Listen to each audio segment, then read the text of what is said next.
This video is about the Teachers Off Duty podcast and the IEP comments. If you were part of that podcast, please listen. If you are a teacher, please listen.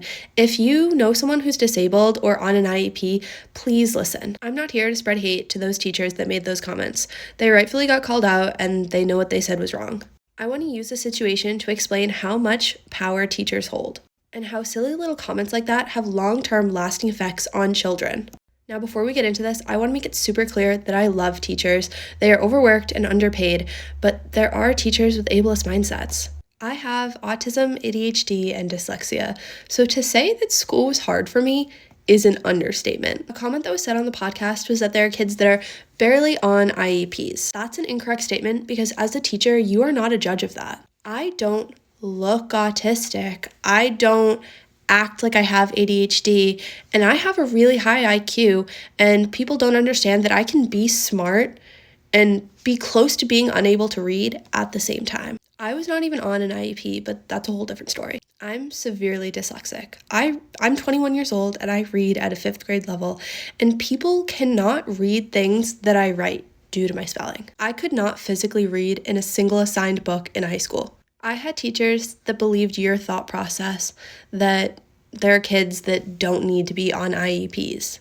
This teacher in question thought that I was faking my dyslexia. Not only did she think that I was faking it, she wanted to prove it.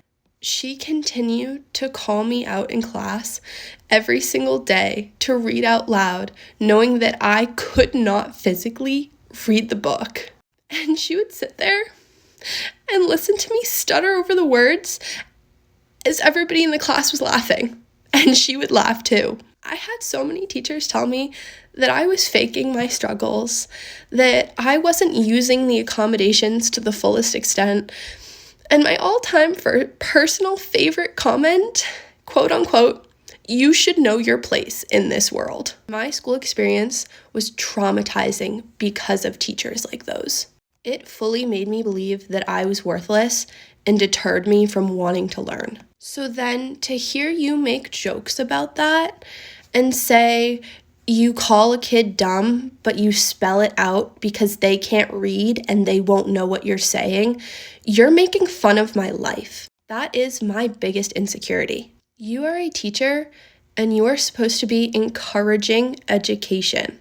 You're supposed to be helping kids reach their highest potential, and saying those things does not equate to doing that.